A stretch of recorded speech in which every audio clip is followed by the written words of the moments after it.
Hello.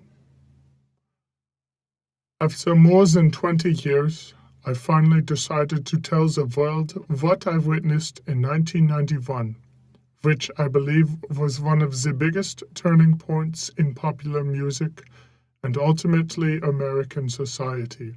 I have struggled for a long time weighing the pros and cons of making this story public, as I was reluctant to implicate the individuals who were present that day.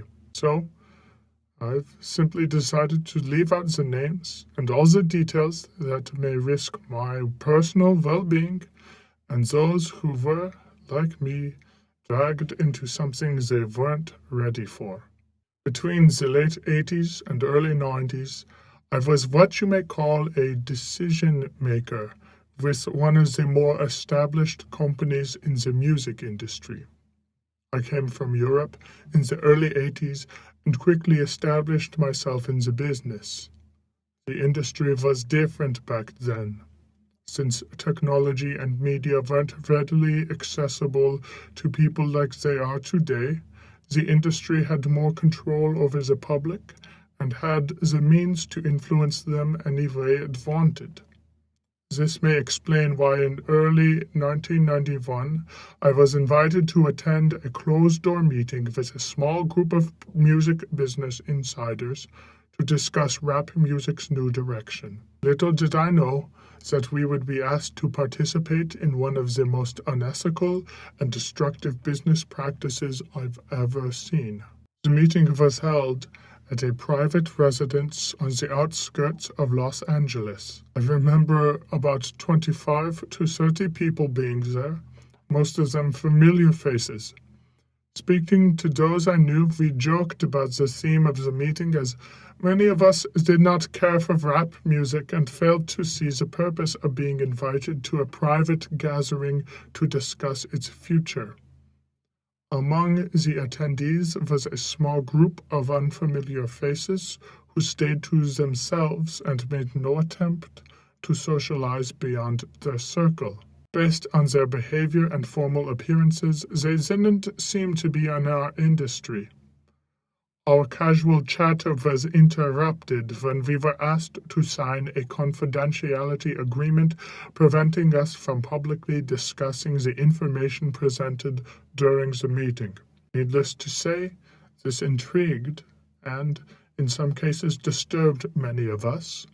The agreement was only a page long, but very clear on the matter and consequences, which stated that violating the terms would result in job termination.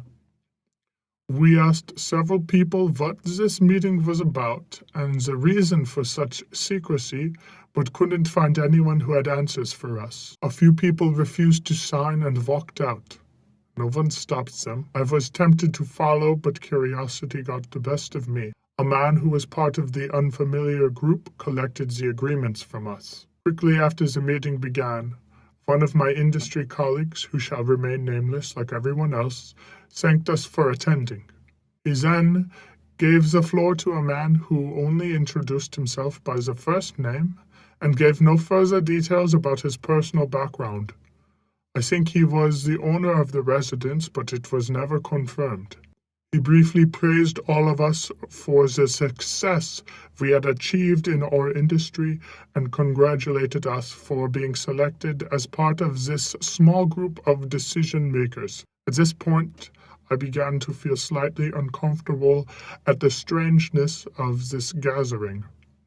The subject quickly changed as the speaker went on to tell us that the respective companies we represented had invested in a very profitable industry which could become even more rewarding with our active involvement.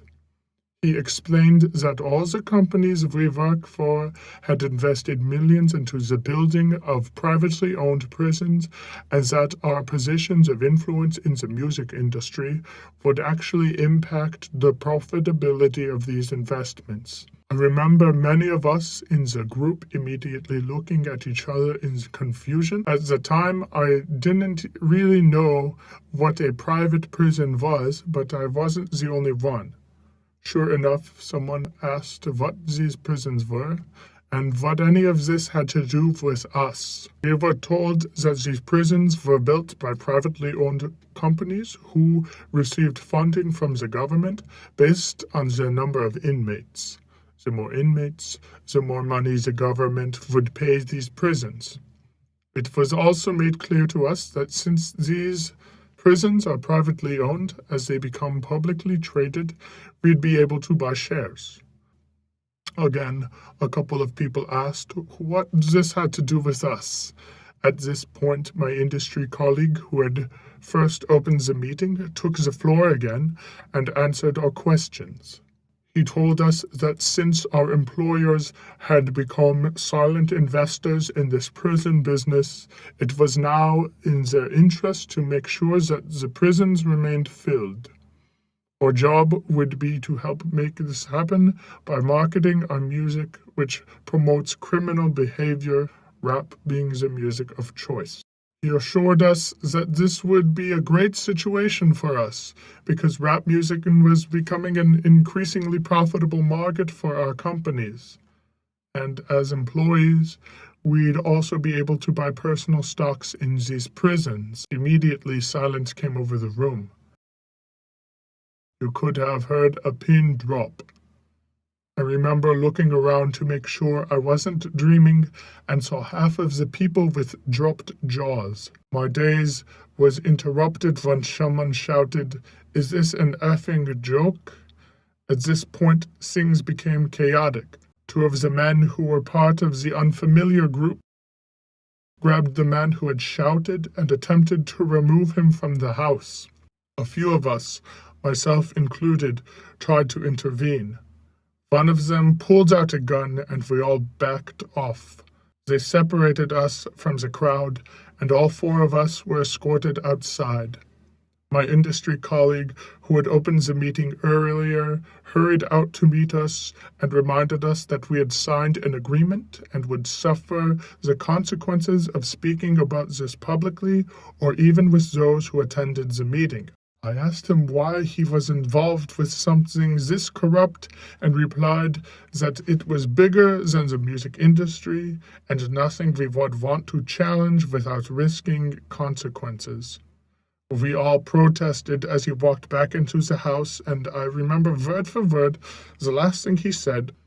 "It's out of my hands now. Remember, you signed an agreement." He then closed the door behind him. The men rushed us to our cars and actually watched until we drove off. A million things were going through my mind as I drove away, and I eventually decided to pull over and park on a side street in order to collect my thoughts. I replayed everything in my mind repeatedly, and it all seemed very surreal to me. I was angry with myself for not having taken a more active role in questioning what had been presented to us.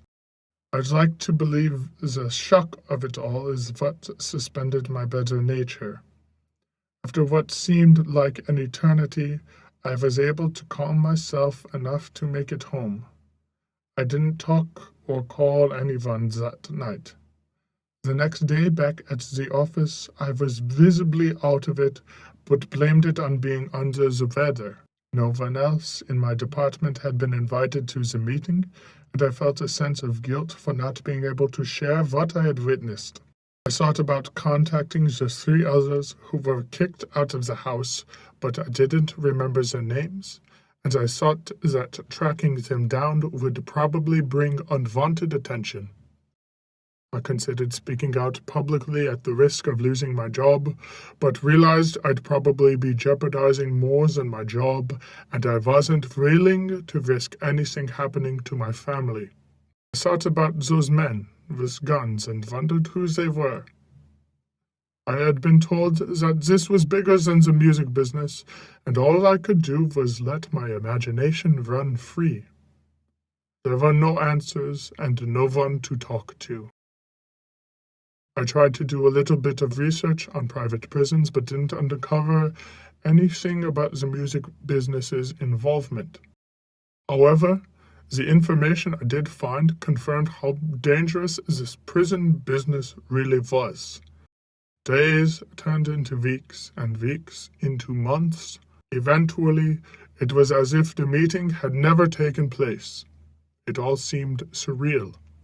I became more reclusive and stopped going to any industry events unless professionally obligated to do so. On 2 occasions, I found myself attending the same function as my former colleague. Both times our eyes met, but nothing more was exchanged. As the months passed, rap music had definitely changed direction. I was never a fan of it, but even I could tell the difference. Rap acts that talked about politics or harmless fun were quickly fading away as gangster rap started dominating the airwaves. Only a few months had passed since the meeting, but I suspect that the ideas presented that day had been successfully implemented. It was as if the order had been given to all major label executives. The music was climbing the charts, and most companies were more than happy to capitalize on it. Each one was churning out their very own gangster rap acts on assembly line. Everyone bought into it, consumers included. Violence and drug use became a central theme in most rap music. I spoke to a few of my peers in the industry to get their opinions on the new trend, but was told repeatedly that it was all about supply and demand. Sadly, many of them even expressed that the music reinforced their prejudice of minorities. I officially quit the music business in 1993, but my heart had already left months before. I broke ties with the majority of my peers and removed myself from this thing I had once loved. I took some time off, returned to Europe for a few years, settled out of state, and lived a quiet life, away from the world of entertainment. As the years passed, I managed to keep my secret, fearful of sharing it with the wrong person, but also a little ashamed of not having had the balls to blow the whistle. But as rap got worse, my guilt grew. Fortunately, in the late 90s, having the internet as a resource, which wasn't at my disposal in the early days, made it easier for me to investigate what is now labeled as the prison industrial complex. Now that I have greater understanding of how private prisons operate, things make much more sense than they ever have. I see how the criminalization of rap music played a big part in promoting racial stereotypes and misguided so many impressionable young minds into adopting these glorified criminal behaviors, which often led to incarceration. 20 years of guilt is a heavy load to carry, but the least I can do now is share my story, hoping that fans of rap music realize how they've been used for the past 2 decades. Although I plan on remaining anonymous for obvious reasons, my goal now is to get this information out to as many people as possible. Please help me spread the word. Hopefully, others who attended the meeting will be inspired by this and tell their own stories. Most importantly, if only one life has been touched by my story, I pray it makes the weight of my guilt a little more tolerable.